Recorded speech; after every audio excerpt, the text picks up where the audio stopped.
આજે urban banks federation અને Gujarat state cooperative bank સહકારી ક્ષેત્રના એક યુવાન અને તરવરિયા એવા આપણા નેતા કે જેઓ રાજ્ય કક્ષાના મંત્રી તરીકે હમણાં થોડા સમય પહેલાં જ આપણી વચ્ચે આવ્યા છે, તેઓનું સન્માન કરવા માટે અમે જે પ્રયત્ન કર્યો છે તે સન્માનપત્ર હું અત્રે વાંચી સંભળાવું છું.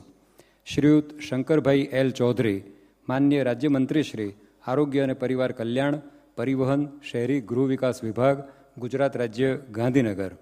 Gujarat urban cooperative banks federation અને ગુજરાત સ્ટેટ કોઓપરેટિવ બેંકના સંયુક્ત ઉપક્રમે ગુજરાતનું સહકારી ક્ષેત્ર શ્રી શંકરભાઈ એલ ચૌધરીનું સન્માન કરતાં પ્રસન્નતા અનુભવે છે.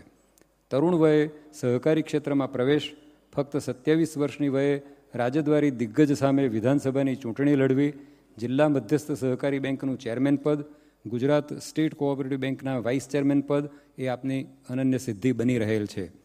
સામાજિક ઉત્તરદાયિત્વના ક્ષેત્રે આપના યોગદાન થકી વિચરતી જાતિના વાદી પરિવારોને સ્વમાલિકીની જમીન અપાવવી, સ્થાયી નિવાસ પૂરા પાડવા, 2001ના ભૂકંપ અને 2006ની પૂર જેવી કુદરતી આફતો વખતે બચાવની અસરકારક કામગીરી, વ્યસન મુક્તિ તેમજ બેટી બચાવો આંદોલન, સરહદી વિસ્તારમાં રાષ્ટ્રીય સુરક્ષાનું અભિયાન અને શૈક્ષણિક સંસ્થાઓની સ્થાપના જેવી સમાજ સેવાની પ્રવૃત્તિઓ આપની આગવી ઓળખ બની રહેલ છે. આપની આ તમામ પ્રવૃત્તિઓ બદલ આપને અભિનંદન અને તેના દ્વારા સહકારી ક્ષેત્રને ઉજળું કરવાના આપના પ્રયાસો બદલ આપને આ સન્માનપત્ર આપતા અમુ સર્વ ખૂબ ખુશ છીએ. ભવદીય અજય પટેલ, જ્યોતિન્દ્ર મહેતા. આભાર. I will request Sri R.N. Joshi Sahab to read out the Sanman Patra. With the permission of Honorable Deputy Governor Shri R. Gandhi, I am reading the citation to be given to Madam Ilaben Bhatt. આદરણીય શ્રી ઇલાબેન, ભારતની સહકારી પ્રવૃત્તિમાં ચિરસ્મરણીય યોગદાન બદલ આજે ગુજરાતનું સહકારી ક્ષેત્ર આપનું સન્માન કરે છે. ફક્ત ગુજરાત જ નહીં, ભારતભરમાં મહિલાઓની સહકારી પ્રવૃત્તિઓનો ઉલ્લેખ થાય ત્યારે આપના નામ વિના તે ઉલ્લેખ અપૂર્ણ રહેશે. આપનું માનસ સંતાન સેવા કેવળ સેલ્ફ એમ્પ્લોયડ વિમેન્સ એસોસિએશન નથી બની રહ્યું, તે પોતાનો અર્થવિસ્તાર કરીને સેલ્ફ એમ્પાવર્ડ વિમેન્સ એસોસિએશન બનીને અગણિત મહેનતકશ બહેનોનો આર્થિક વિસામો બની રહેલ છે. મહિલાઓની આર્થિક સ્વાવલંબનની પ્રવૃત્તિઓના પ્રણેતા એવા આપને ખોબલે ધન્યવાદ. આપની આ વિભાવના અને તેના સફળતમ અમલીકરણ બદલ આપને શત સહસ્ત્ર અભિનંદન ઘટે છે. મહિલા ઉત્થાનપરક આપની અનેકાલિબ્ધ ઉપલબ્ધિઓ બદલ આપને દેશ વિદેશોમાંથી અસંખ્ય પ્રશંસા પ્રાપ્ત થઈ છે. અમે જાણીએ છીએ કે આવા બહુમાન અકરામથી વિશેષ આપનો આત્મસંતોષ અને જેમના જીવનમાં આપ બદલાવ અને આત્મનિર્ભરતા લાવ્યા છો તેવા બહેનોની દુઆ આપના માટે વધુ પરિતોષકારી છે. આપે આ સઘળું કાર્ય સહકારી ક્ષેત્રના દાયરામાં રહીને કર્યું અને સહકારી ક્ષેત્રને નામના અપાવી, જેના પરિણામ સ્વરૂપ આપને આ સન્માનપત્ર પ્રદાન કરી અમે ધન્યતા અનુભવીએ છીએ. ભવદીય Ajay Patel, Jyotindra Mehta. Thank you. I will now request Sri R.N. Joshi Sahab to convey word of thanks. CEO, Gujarat Urban Federation, Sri R.N. Joshi. Respected Shri R. Gandhi Sir, who is Deputy Governor of RBI, and all the distinguished guests sitting on the dais. Sir, it gives me a great sense of gratitude in thanking Shri R. Gandhi, DG, who in spite of his busy schedule had make it possible to come down today instead of yesterday. Because yesterday he was very much busy with a meeting with our Finance Minister, Mr. Jaitley. Sir, today's day will be written a very golden day in the development of urban cooperative sector, and whatever you have advised, we definitely pledge that we will follow in the letter and spirit. I am also thankful to Madam Ilaben Bhatt, the cynosure of microcredit movement, who has brought laurels to the state, and today's her lecture is not only path-breaking but a presentation in otherwise dormant scenario of financial inclusion. I am also thankful to Shri Ajay Bhai Patel, our chairman of Gujarat State Cooperative Bank, whose constant guidance has made this seminar successful. I am sincerely thankful to Jyotindra Mehta, our chairman, who has been always a fountain source of inspiration for all such activities. I am also indebted to Mr. V.S. Das, advisor to Federation, whose constant guidance, advice and follow-up have made this program a grand success. No thanks given is complete without thanking Shri Sahu Sahab, whose guidance at Gujarat level will enhance the vistas of banking experience. I am thankful to all our directors who have supported in all ways to make the seminar successful. I am really very much thankful to Shri Surendra Bhai Patel, the architect of New Ahmedabad, who has taken time and has remained present here. I am thankful to Shri Vijay Bhai Rupani, who is chairman of Municipal Finance Board, and who has also come and attended the function. I am thankful to all the delegates who are virtually bricks of Banking Foundation, and last but not the least, our media friends who have spearheaded the center of CBDRE on their own way.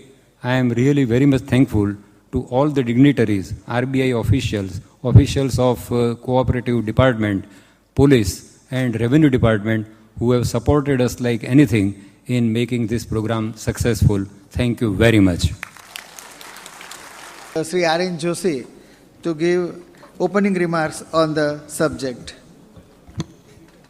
Dice ઉપર બિરાજમાન આપણા સન્માનનીય અધિકારીશ્રીઓ, પદાધિકારીશ્રીઓ અને banking સેક્ટરમાંથી પધારેલા આપણા delegates ભાઈઓ અને બહેનો, શું સહકારી કાયદો, સહકારી સંસ્થા અગર સહકારી પ્રવૃત્તિ અગર તો ખાસ કરીને સહકારી બેન્કિંગમાં બાધારૂપ છે?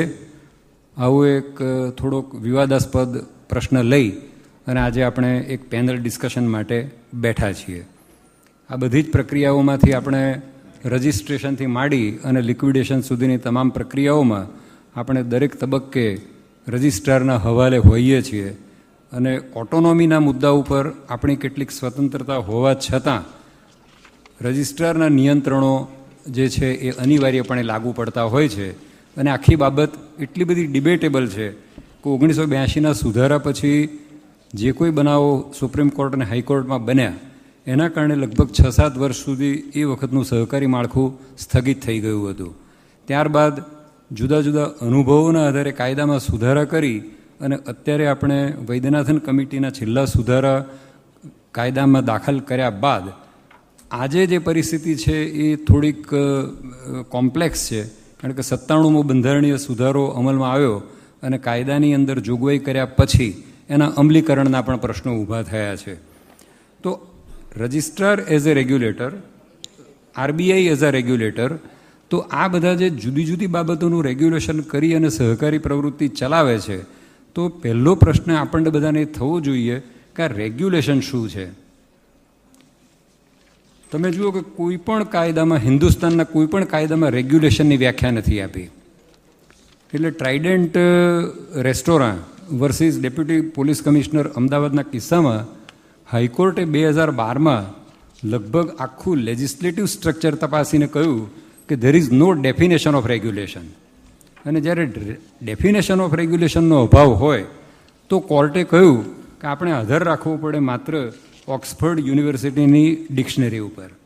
અને ડિક્શનરીની જે વ્યાખ્યા છે હું વાંચી સંભળાવું છું: to control, to govern, to protect by rules or regulations, to subject to guidance or restrictions, to adopt to circumstances or surroundings. હવે આમાં શું નથી આવતું એક સવાલ છે.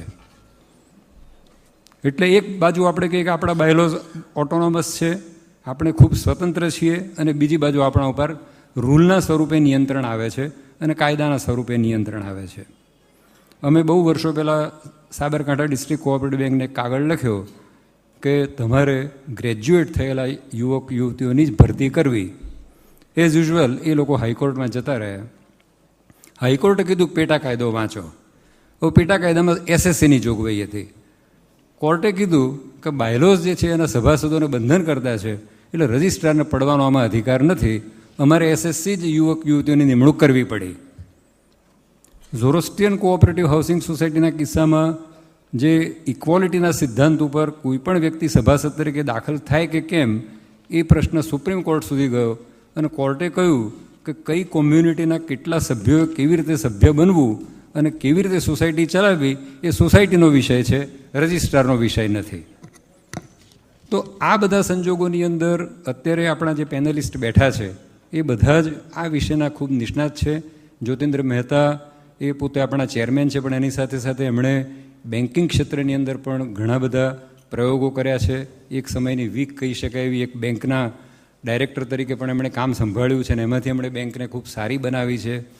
ગઢવી સાહેબ જે આપણા અત્યારના આરટીઆઈ કમિશનર છે, આરટીઆઈ કમિશનર તરીકે અત્યારે અહીંયા બેઠા નથી, પણ એ આપણા ભૂતપૂર્વ સચિવ સહકાર તરીકે બેઠા છે. એટલે આપણે એમની પાસેથી જે માર્ગદર્શન મેળવીશું એ રીતનું જ છે. Shri DN Thakur A director of cooperation છે અને multi state cooperative societies act સંદર્ભે ગઈકાલે પણ આપણે એમને સાંભળ્યા હતા. જ્યારે શ્રી ખંધાર સાહેબ અમારા નિવૃત્ત એડિશનલ રજિસ્ટ્રાર કોઓપરેટિવ્સ છે અને એમનું પણ કાયદા ઉપર ખૂબ સારું મંથન છે. જ્યારે સમગ્ર ડિપાર્ટમેન્ટનો જે ભાર વધતો છે અંશે લઈને ફરે છે એવા શ્રી એબી ગઢવી એ જોઈન્ટ રજિસ્ટ્રાર છે. એટલે આપણે એ બધા અધિકારીઓ પાસેથી આ વિષયના સંદર્ભે ચોક્કસ આપણા એમના વિચારો જાણીશું અને એ વિચારો સાથે આ આખી મૂવમેન્ટને કઈ રીતે આપણે આગળ લઈ જઈએ છીએ, અગર તો લઈ જવામાં શું શું ત્રુટિઓ છે એ સંદર્ભે ચર્ચા કરીશું. તો હવે હું આ સત્રમાં સૌપ્રથમ આપણા બેંક ફેડરેશનના ચેરમેન શ્રી જ્યોતિન્દ્રભાઈ મહેતાને વિનંતી કરું કે તેઓ આનો શુભારંભ કરે. Thank you.